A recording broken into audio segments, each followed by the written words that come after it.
You're listening to the We Are Libertarians Podcast Network. Find all of our shows at wearelibertarians.com. Just got off the phone with Twitter. They're apparently they have a sales department now, and so they were trying to sell me stuff.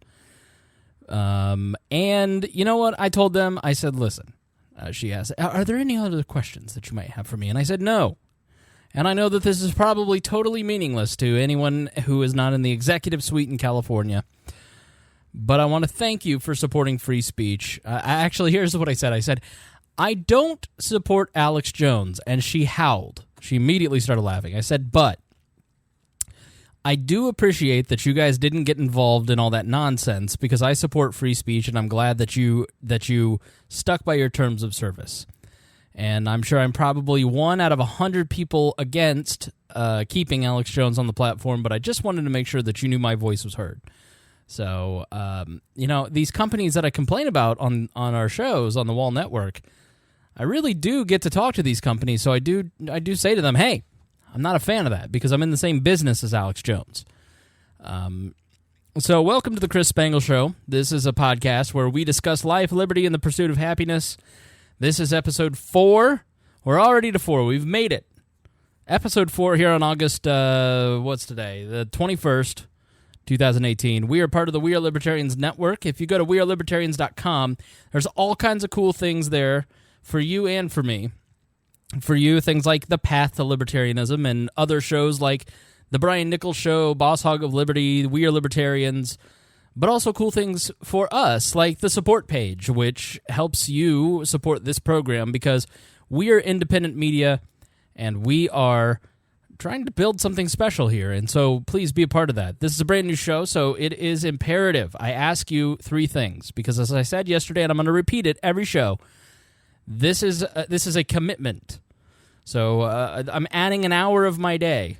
An hour to my day for the We Are Libertarians Network and to bring you shows. So this 20 minutes takes at least, I would say, another hour to produce. So to put in that effort, I want to know that it's worth it. And you can do that 3 ways.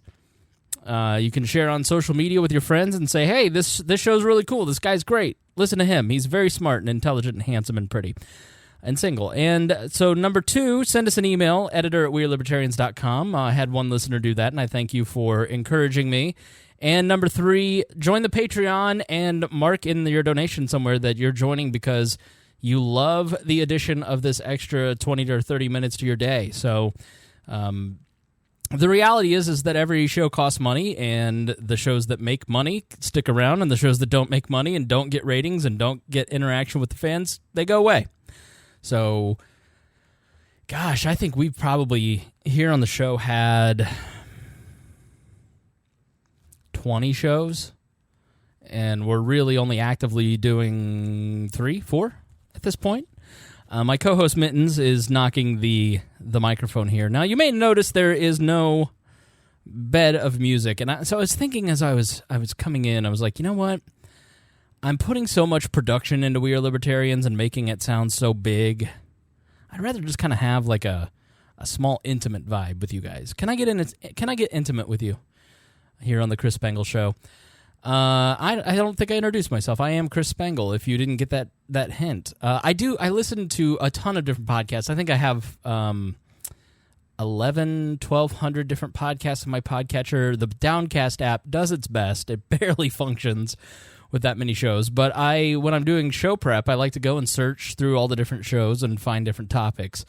And I listened to one called Get Off My Lawn with Gavin McInnes after he got banned from Twitter, and I kind of like the style where it's just kind of him talking. So, instead of trying to do a big production like we do with We Are Libertarians, maybe we'll make this just a little daily chat. So we'll see. Or I'll change my mind. I'm just testing things out here. So let me know what you like. Let me know what you don't like. I'll let you know what I like and don't like. So, on with the show. Man, so for those of you who don't know, I'm not going to give all the details, but I do work in the broadcasting industry, and I work around comedy. And, I would never want I would never want anything I say to be held against anyone that pays me money, that's for sure. But I do have a fair bit of experience now working in the comedy industry. And being in Indiana, I was naturally alerted to this story out of Purdue University. And it is this comedian who I've never heard of. I don't know what's this character's name? Andy Gross? I've never seen him, but he's doing college tours. And so for those of you who don't know, I listened to this great interview with Carrot Top, believe it or not, on the Barry Katz podcast after I saw Carrot Top in Vegas. And I've got to say, he was excellent. Like my mom was like, I've got a great surprise. I got us front row tickets to Carrot Top. And I was like, oh, Mom, you shouldn't have. And we went on Mother's Day this year, and I've got to say, it was a fantastic show. It was really, really good. So if you're in Vegas, go see Carrot Top. I've never seen anybody use the stage like an instrument before. It's very, very cool. And so he was talking about how he got on, there's these big auditions where these comedians go out and they basically audition to go on this college circuit. And then what you do is if you're on this circuit, you're fairly clean, then you get to go to all these different colleges. I saw several different comedians at a local college here named Butler. When I was in school, I went to IUPUI, so we didn't have comedians come to our school. We barely had grade point averages. But at Butler, which is the hoity-toity rich white kid school, they had comedians all the time over at the rec center. So I'd go and see them, and these comedians get paid tons of money. Like, if you're working at a club, you're probably somewhere between $1,000 and $8,000 a weekend. But if you're working at a college, it's like 5 or 10. I mean, it's like base is 5. It's really, really good money. And there are, I've met hundreds of comedians now, and nobody wants to work colleges. And you saw why here in West Lafayette, Indiana, at Purdue, which is a lesser school than IU. And so they have this thing called the Boiler Gold Rush event, where basically people are going to rush for sororities, I would guess. I mean, if you want to know all about that, then previous lives of the show, you could probably get that information. So they had thousands of students, as the Indianapolis Star writes, but this year the event ended with thousands of students bonding together in opposition to a comedian accused of sexually harassing a student leader in front of more than 7,000 of her peers, and the university vowing to never associate with him again. So he basically, they apologized to the students. He's never going to work again. He'll never be there. So students in attendance, including freshman Andorra Fess of San Francisco, said Gross's show was unfunny. Andorra Fess of San Francisco said Gross's show was unfunny and distasteful throughout, but he took it a troubling turn for the worse when he called a student up to the stage to serve as a volunteer. He brought up one of our supers, which is a leader in our BGR orientation. He proceeded to harass her, Fess explains. He made her stand closer and closer to him and made a joke about giving him an erection, making his pants seem to say, "Let me out," referring to his genitals. Then he made the student stand back-to-back despite apparent discomfort. While standing back-to-back, Fess said Gross made the student touch his upper thigh and made a joke that at least he's getting a feel. In the beginning, it was disbelief and extreme discomfort. I know I was pretty angry and just in shock that this seemingly very famous person was treating women like this at a school, and he made to continue to make jokes at the expense of women. He made a Matt Lauer joke. It was just very distasteful, and once he started doing that, the people in the audience started to get up. He came into the crowd, and none of the women would volunteer, and he just kept making sexual jokes even as the crowd was leaving. So then the Center for Advocacy, Response, and Education at Purdue gets involved, and CARE was contacted earlier this evening regarding a performance. As a result, a care advocate responded to campus to offer support to the students. If you were impacted by this evening's event and needed to speak with someone, please remember that support is available 24/7. So they brought in counselors because of a joke. And so the Daily Mail actually had video of the joke. which I'll play here in just a moment. So here now to Twitter, the brilliant hashtag Andy Gross is gross was launched. If anyone saw the show at Purdue tonight, Allison says, at ALLISYN, I hope that you can join me in boycotting Andy Gross. We need to recognize sexual harassment for what it is and not let it go unpunished. No means no, no matter where you are and who is watching. Ryan writes, huge discomfort at Andy Gross's performance at BGR. Very uncomfortable sexual jokes. Participants crying afterwards. Tears in the audience as well. Many started walking out. Eventually, all did. Well, yeah, they had to leave the building, you dum-dum. Supers are apologizing. This isn't BGR. This isn't us. Leah writes, pretty sure Purdue students are willing to put our rivalry with IU on hold so that we can put all of our vengeful energy into ending Andy Gross's career. Okay, so this is another one of those situations where tweets become the news, and we have, brilliant 18-year-old children threatening to end someone's career over a joke that he's made about 850 times. So he eventually put out a statement. Andy Gross is profoundly sorry that students at Purdue University were offended during his show this past weekend. This weekend's acts for many years. The weekend's act. I'm a mess. I'm sorry. So he says that he's sorry that they were offended. He's done this act for many years without complaint, including venues such as the Laugh Factory, the Comedy Store, the Improv, and dozens of venues throughout the U.S. and abroad, the statement reads. Andy has never been accused of sexual misconduct or harassment, which sexual misconduct, by the way, that's like a new term. Sexual misconduct, to me, is one of those words that is like a media term that, harassment is verbal, assault is physical, but misconduct is kind of like a word that is mysterious and, well, we don't know exactly what happened, but there was misconduct. So it's one of those words that you really, when you read that word, you should be careful about because it's a sort of a concoction that doesn't really mean much. Andy was oblivious and naive about the current environment on college campuses. Dude, no, you're not. All right, I'm calling that a lie because any comedian, especially one that's working on college campuses, is aware of what's going on. He sincerely regrets causing any offense or discomfort to any student participating. He has chosen to no longer perform on college campuses in the future. I'm guessing the company he was working for also helped him make that decision. Further, he plans to change the parts that upset Purdue students. Again, Andy Gross sincerely regrets causing any discomfort. So, if you actually watch the video, it is pretty uncomfortable. And it's not uncomfortable because he's being gross. It's uncomfortable because she's uncomfortable, and he didn't see that. And when you're doing a performance, you are taking into account the way that the audience is reacting or the way other people are reacting. And it's always a real challenge if you bring somebody up from the audience. You don't know how they're going to react to what you're doing. And so you really have to read their body language. And she was not having any of it. Like, she was not having fun with it. I don't know why she even went up on stage. That sounds like she's asking for it. That's not what I mean. But, like, I don't know. She just seemed from the second in the video when she got up there that she was uncomfortable.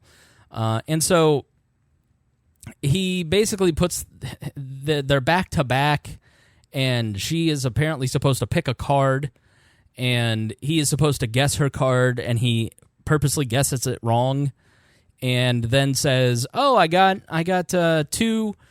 I was two away, but at least I got felt up," or something along those lines. I'm terrible at repeating the joke, and the girl is like literally like their butts are touching, so he can make the joke of their cheek to cheek, and so there's physical contact there. And then he says, "Put your hand on my leg," and so like she puts her hand down, sort of like on his side, above the knee area, and so it's the most unsexual touch I've ever seen. I haven't seen a touch that unsexual since my last date. And so she's clearly not enjoying herself, and not in a way that it's like, I mean, maybe she felt sexually harassed, but like watching it, I felt awkward because it was just bad. Like it wasn't.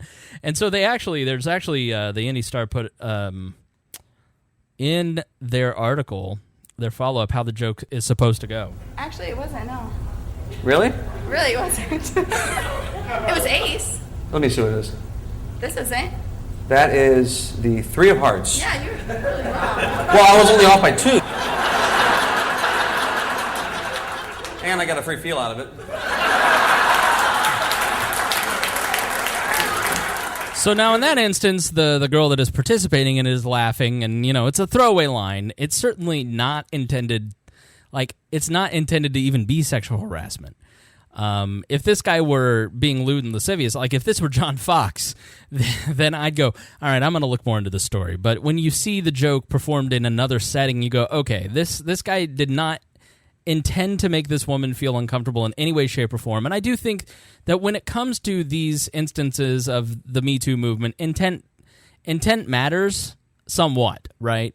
Like Harvey Weinstein or Bill Cosby are far worse offenders, or Matt Lauer, for instance, than this guy, right? Because his intent is not, he is creating a little bit of awkwardness so he can make the joke land a little bit better. But he's not actually doing it for any kind of sexual pleasure. She's voluntarily participating in a comedy routine.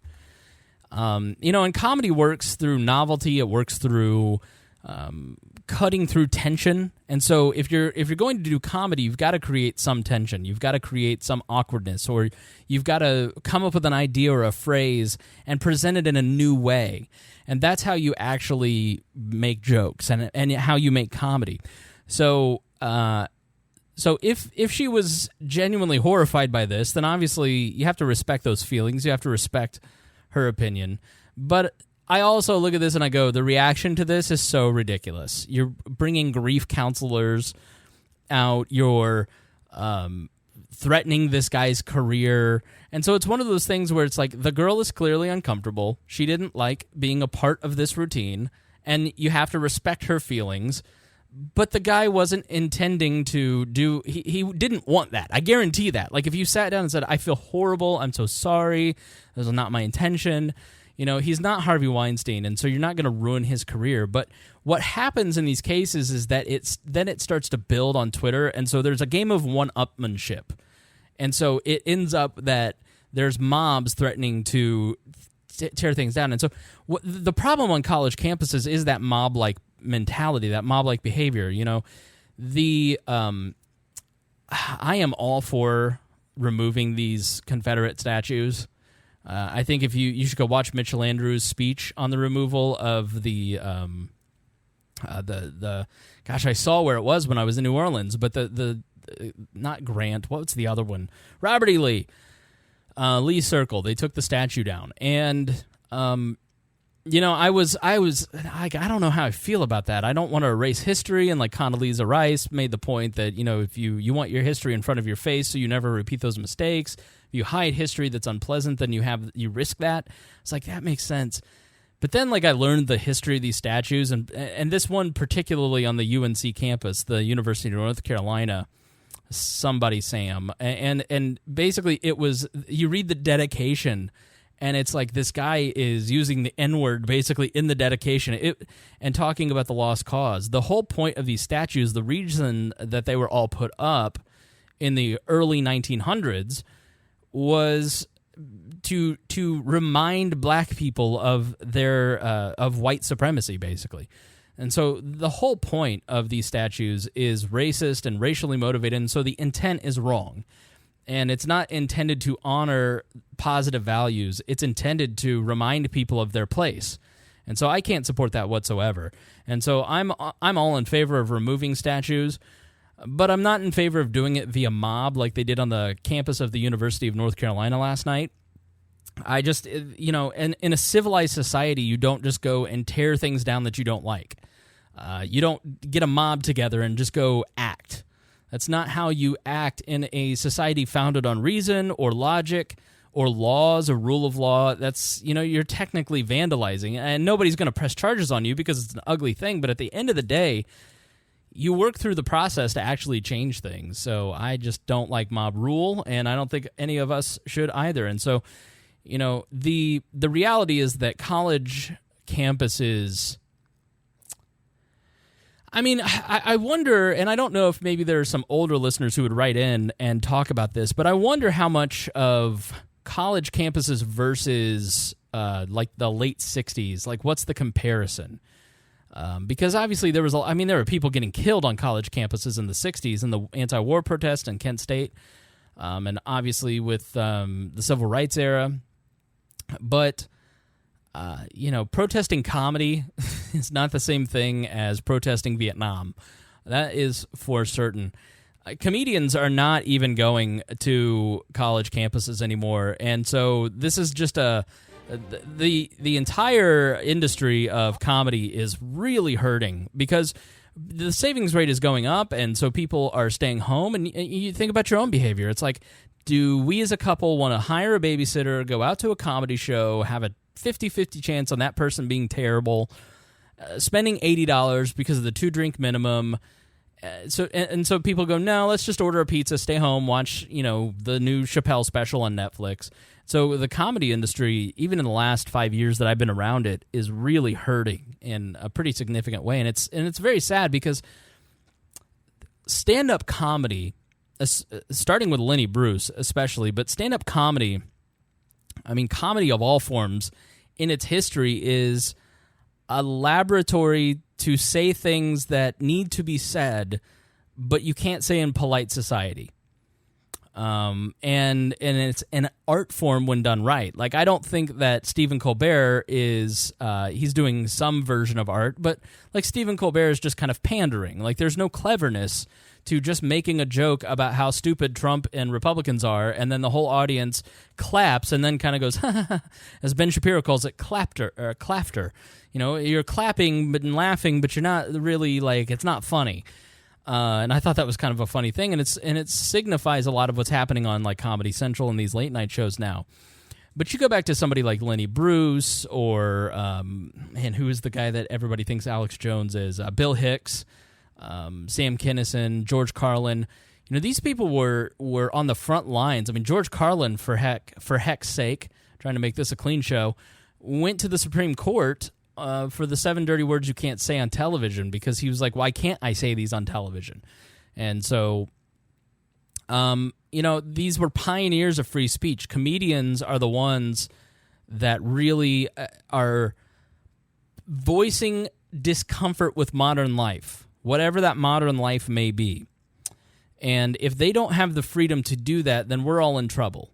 And I think it is regrettable. And just like political speech, you can't have political, so you have free speech zones on college campuses. You have an article that I'll put in the show notes. Hate speech is not free speech. What was this group? Let's see. The Higher Educational Council of San Antonio. American colleges and universities have always embraced diversity. Let me go to the article around this. That might give me a little bit more. So campusreform.org has a story, and it's basically hate speech is not free speech, insist college presidents. A group of 23 institutions of higher learning in San Antonio penned an open letter this month declaring that hate speech and inappropriate messages are not legitimate forms of free speech. Well, that's not true. As we're going to talk about on We Are Libertarians here in roughly 2 hours, there is a difference between physical action and words. And we're going to talk about the non-aggression principle on episode 308 of We Are Libertarians. Hate speech may not be acceptable speech, but it's not speech that you can ban. They are legitimate forms of free speech. I completely disagree, because the way that you truly counteract hate speech is by countering it with better speech. I think you're going to be far more effective in countering Alex Jones by refuting his conspiracy theories than making up stories about him and banning him from the platform. It's something called the Streisand effect, where with the Streisand effect, you essentially end up magnifying the problem, because Barbara Streisand had this photo taken of her beach and said, this is an invasion of my privacy, sued the guy, and it went from being viewed and downloaded 70 times to like millions of times. So her use of the law brought attention to this. So I completely disagree with this, and it's just a shame. And you have to wonder, like, how many of these people are.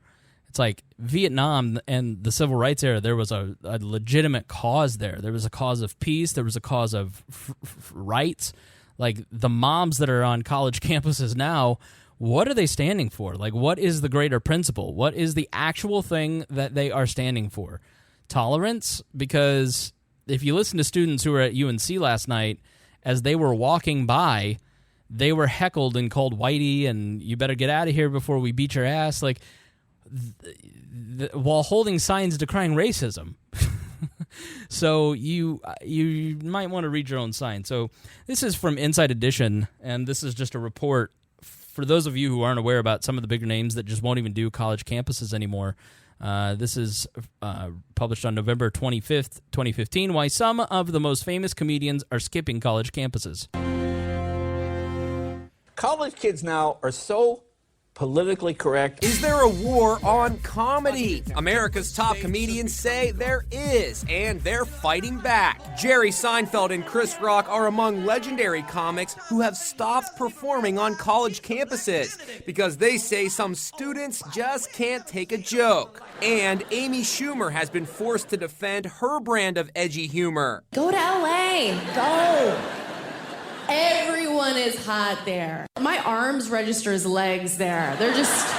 Filmmaker Courtney Balaker even made a documentary about the issue. Can we take a joke? I think a lot of comics don't want to play colleges because they feel that the environment is too PC, and I don't think that that's good for comedy. I don't think it's good for college students. Students at UC Berkeley protested when Bill Maher gave the commencement speech last year, angry over his jokes about Muslims. You don't have to be a liberal, although, come on, it's Berkeley. I think I can speak freely here. I mean, I hope I can. And it's not just college campuses. Comedian Gilbert Gottfried was fired as the voice of the Affleck Duck just an hour after tweeting a joke about the 2011 Japanese tsunami. You'd think like I was some foreign dictator or some gangster or killer. When this sketch about America's $1 trillion debt to China was broadcast on Jimmy Kimmel Live, should we allow the Chinese to live? Yes! There were so many protests, he was forced to publicly apologize. I'm very sorry that I bothered you or upset any of you. least sincere apology. I love Jimmy Kimmel. I know that he's a leftist nut job, blah, blah, blah, and he hates Trump and whatever. But, like, he's such a shit poster. And then after he says, I'm sorry if I bothered or upset any of you, he bows like he's saying hi in China. Jerry Seinfeld put the issue in a nutshell. There's a creepy PC thing out there that really bothers me. Let's play Jerry's talk about political correctness. Welcome. Let me pause this. So you have the dean of comedy, Jerry Seinfeld, who is the type of guy that loves the theory of comedy and loves to sit and wax on about the theory of comedy. And so, probably not a conservative. But I thought his opinion on the Late Show with, which one is this? Late Night with Seth Meyers was fairly interesting. 30-second commercial, of course, played. So here we go.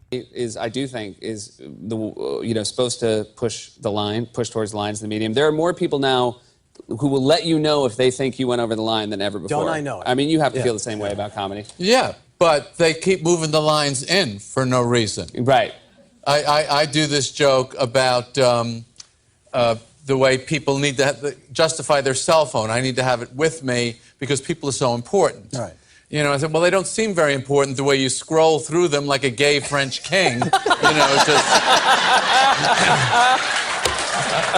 Well... That's very offensive to the gay French king. Well, I did this line recently in front of an audience, and comedy's where you can kind of feel like an opinion. And they thought, what do you mean gay? What are you talking about gay? What are you saying gay? What are you doing? What do you mean, And I thought, are you kidding me? I mean, we can't even... I could imagine a time, and this is a serious thing, I can imagine a time when people say, well, that's offensive to suggest that a gay person moves their hands in a flourishing motion, and you now need to apologize. I mean, there's a creepy PC thing out there that really bothers me. But you can also screw up. Yes, you can also screw up. And, you know, it happens once in a blue moon, and you hear about it on Twitter halfway, you know, just as soon as the magazine has hit the internet. And sometimes we put the cover out early, and the covers court controversy even more than the cartoons do. Yes. And we hear about it right away. It's interesting how that ripple can... I don't know why they didn't put him on the video, but I believe this is David Remnick, who is with The New Yorker. Sort of start. And then do you have a sense, when a controversy starts, do you then look back at the work and go, wait, did we make a mistake, or is this... Sure, yeah. I mean, if you have half a brain, you give it a second thought. When was that? Tell us about that. Well, this I had to be on television all the time. What? So you did go on TV and defend this. But I had to go on CNN to explain this, and it's never a good moment, A, when you're on television. It's the cover where it's Michelle and Barack Obama fist bumping in the Oval Office, and they were dressed like jihadists. It was a very controversial cover. And explaining a joke. And B, when the guy on CNN is asking you, well, that could have been on the cover of a Nazi magazine. You know, thanks a lot. I know, my mother is watching this show. Explain and defend is not apologize. Did you? No, I didn't apologize. Okay, have you ever done that? Apologize? Yeah. No. So then you've never felt that you've gone over the line, pushed it, but I'm saying, but we have these conversations in the office all the time. We do get, you know, Barry Blitt, who did this cartoon and does a lot of our political... He's fantastic. Yeah. But a lot of his sketches go over the line in a way that you know, it's important for him to go too far to see where the line is, if such a line exists. You know, should there be a line? I don't know. But sometimes there's a misfire. I got a misfire today. I won't describe it, but it was... You know, what does that mean? You got a misfire today? It was a sketch. It was a sketch about a possible cover about the Vanity Fair cover recently. Oh, okay, there you go. But it didn't work. Yeah. If it doesn't work, I would like to know what it was. You're not going to get it. Now you, as long as we're on this subject, which I think is very relevant, you said the other day, I saw a thing. I think it was on Instagram, you're not going to make any jokes about Caitlyn Jenner. I said that day I wasn't. You know, I don't... Oh, that day. No, but I don't want to...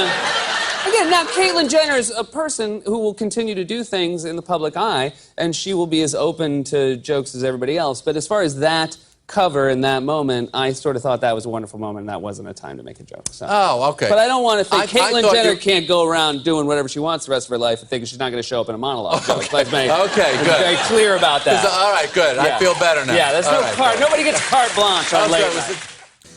So I think David Remnick makes a very good point in that you have to give artists a chance to breathe. You have to give them a chance to take risks and fail. And I think politicians should have that same freedom. And I think, you know, there are just some things where it's like repeat offenders. And I do have some sympathy for the constant arguments against Alex Jones where it's like, how many chances are you going to give the guy?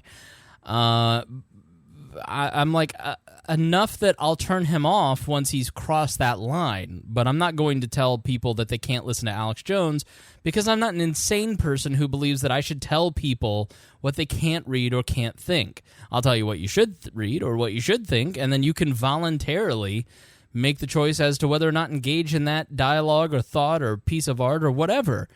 And that's what adult life is about. Adult life, you college students, is about wrestling with things that are unpleasant. And I think when we tell our artists and our comedians and our musicians and our politicians and people who are in public life that they're not allowed to fail, that they're not allowed to take risks, because if they do fail, their life is over, we're going to destroy your career, then what you get is safe, easy. You know, the corporate BS, the inauthentic crap that we all rebel against. And so if you don't want inauthentic crap that is produced by Hollywood, you want edgy stuff, then you've got to give people a chance to fail. And I think likewise, the media has to stop treating 14-year-olds on Twitter who are having a temper tantrum, whatever their chronological age may be, their temperament is 13. Let's stop treating those people as if they have, I mean, they're not people that need to be held up as an example of mainstream thought. Like, just because someone has an overblown emotional reaction to something, it doesn't mean that that is the way that most people felt. There has to be some majoritarianism in the way that things are covered. And there isn't. There just isn't anymore. Everything is so literal. Everything is just so, like, by the book and literal, and it's like an odd... I almost said it. I try not to say that anymore. Very literal person, their dream. So... on to some of the undercovered news. Now, as you know, I am doing a segment here on the show and on We Are Libertarians called Undercovered News. It's at our website where you can submit some stories. The mainstream media, the corporate media, that plays it safe, that covers only the things that get your attention, and they miss so much. And they've found those profit centers, and what we try to do is bring you stories that may not get a lot of coverage, or we just think are stories that you might find interesting. Humanprogress.org is one of my absolute favorite sites, and like when I hear stories like today, and another member of the media here in Indianapolis, their career was ended because of something they said, although it's not being reported that way. Read between the lines, Hoosiers. It just depressed me because it's like we're creating a society with no boundaries, no reasonable limits, and so.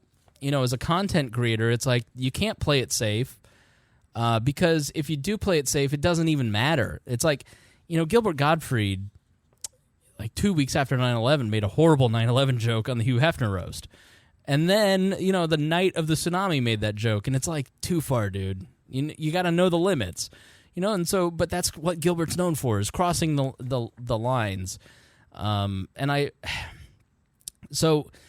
But everybody kind of knew 10 years ago what the lines were. 5 years ago, we knew what the lines were. A year ago, we knew what the lines are. Now, everybody's so hysterical that you don't know where the lines are.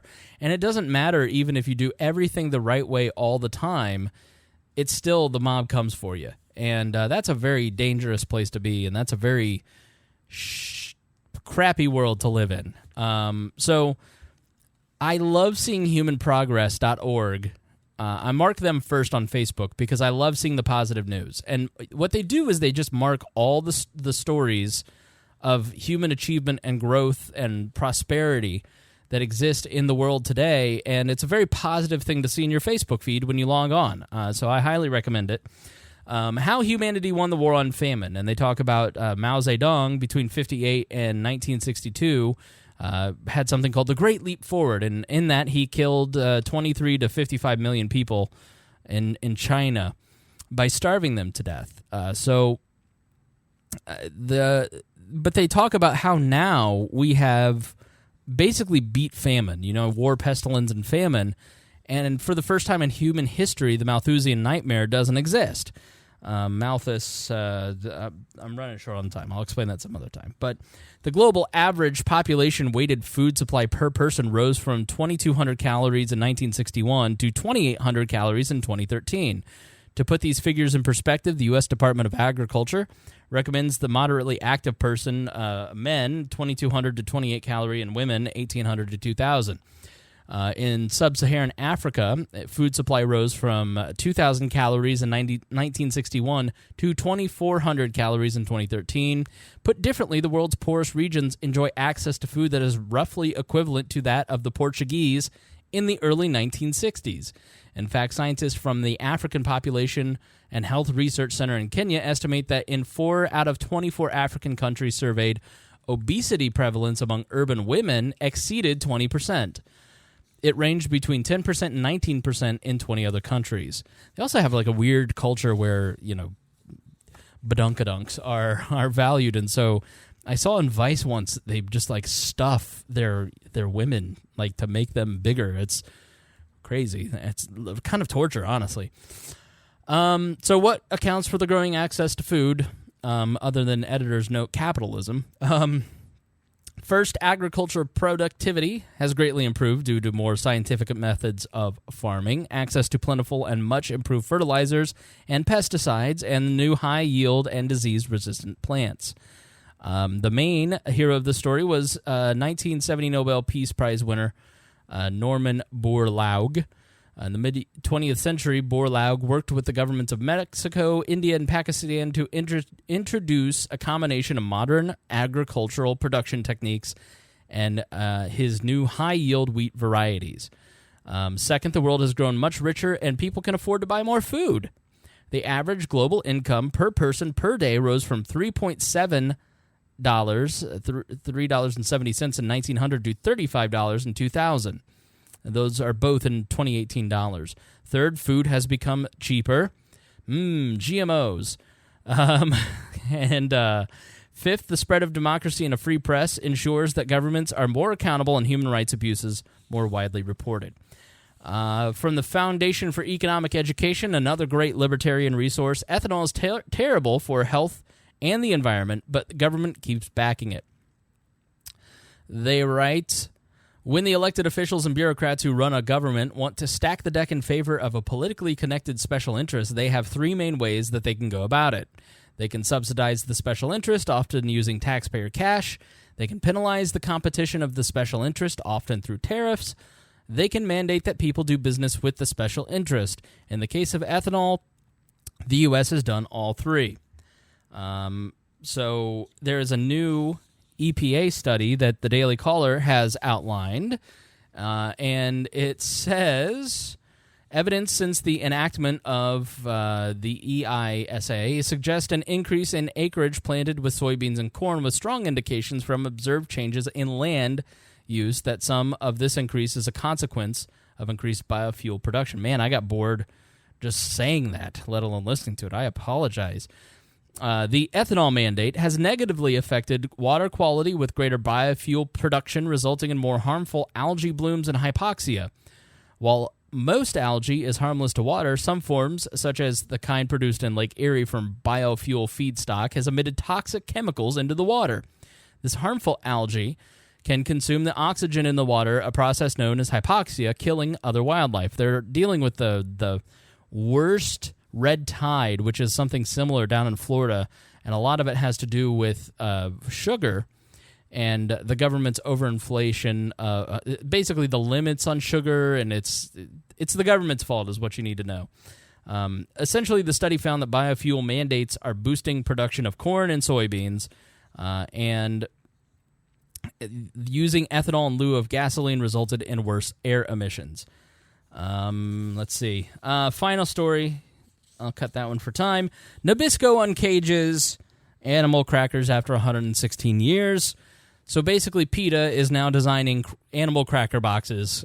So apparently Nabisco, everybody's had animal crackers. You get the little red box, the Barnum and Bailey's animal crackers, and they come in a little box, and it's got like this quaint-looking design, and apparently they hadn't ever changed that design. I mean, it's been there from the beginning.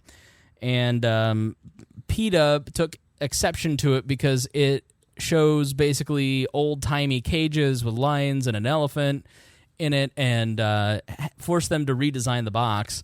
And a zebra, an elephant, a lion, a giraffe, and a gorilla are out roaming amongst the grass and trees now.